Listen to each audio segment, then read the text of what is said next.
बाबा हमार बात सुनो, हमार बात सुनो। ऑक्सीजन नहीं रहने के चलते उसकी मौत हो गई। उसकी माँ लिपट के रोती रह गई, हम जा करके भी नहीं बचा पाए। नमस्कार, मैं रोहित कुमार, आप न्यूज़ फॉर नेशन देख रहे हैं। एक माँ की चित्कार, एक माँ का दर्द सुबह सुबह जब मदर्स डे के दिन पप्पू यादव के गले में लिपट करके सुनाई दी तो यकीन मानिए उस वीडियो को बनाने से पहले हम भी काँप रहे थे। एक माँ इतनी विवश हो गई कि अपने बेटे की आवाज़ सुनने के लिए तड़प रही थी, सड़क पर लेट रही थी। ऐसा ही कुछ बिहार में हुआ।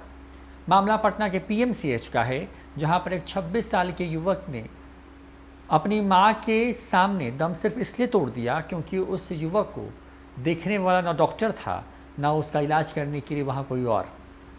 ऑक्सीजन मिला नहीं, लिहाजा 26 साल के उस युवक ने दम तोड़ दिया और हार गए पप्पू यादव।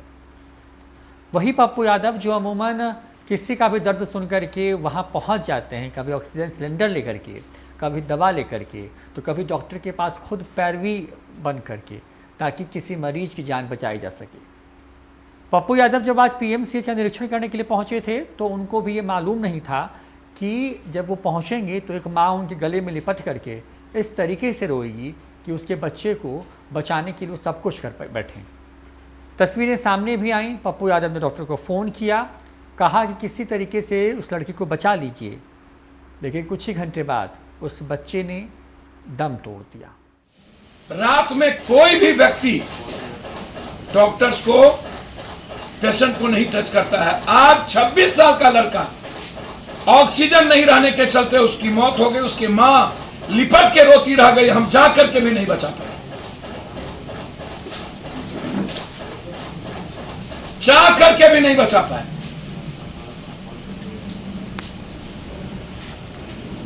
सातवीं चीज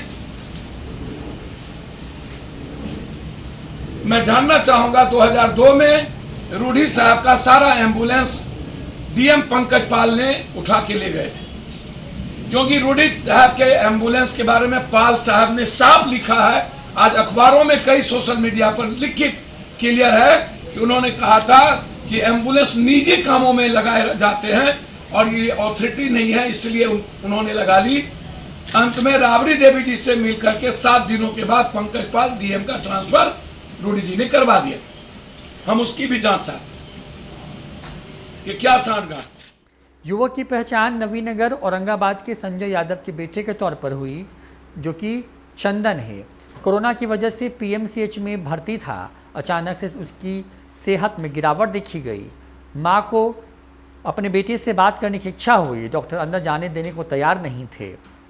मां को शक था कि कहीं डॉक्टर इलाज ना कर रहे हों, जिसकी वजह से उसके जिगर का टुकड़ा कहीं दम ना तोड़ दे। इन तमाम चीज़ों के बीच में पप्पू यादव अचानक से पीएमसीएच पहुंचते हैं, वहां पर मरीजों का हालचाल जानने। ऐसे में मां ने जैसे ही पप्पू यादव को देखा, मालूम नहीं होगा शायद उसे कि पप्पू यादव कौन है, बस देखा तो लगा कि कोई फरिश्ता बन के आया होगा जो शायद उसके बेटे को बचा ले।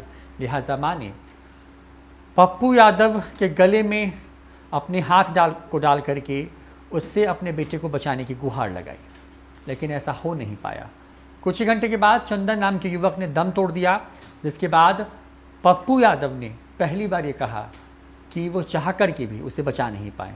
क्या कहा था पप्पू यादव ने और उस मां ने किस तरीके से अपने दर्द को पप्पू यादव के पैर को पकड़ के बयां किया था, छोड़ जाते हैं उस पूरे वीडियो के साथ।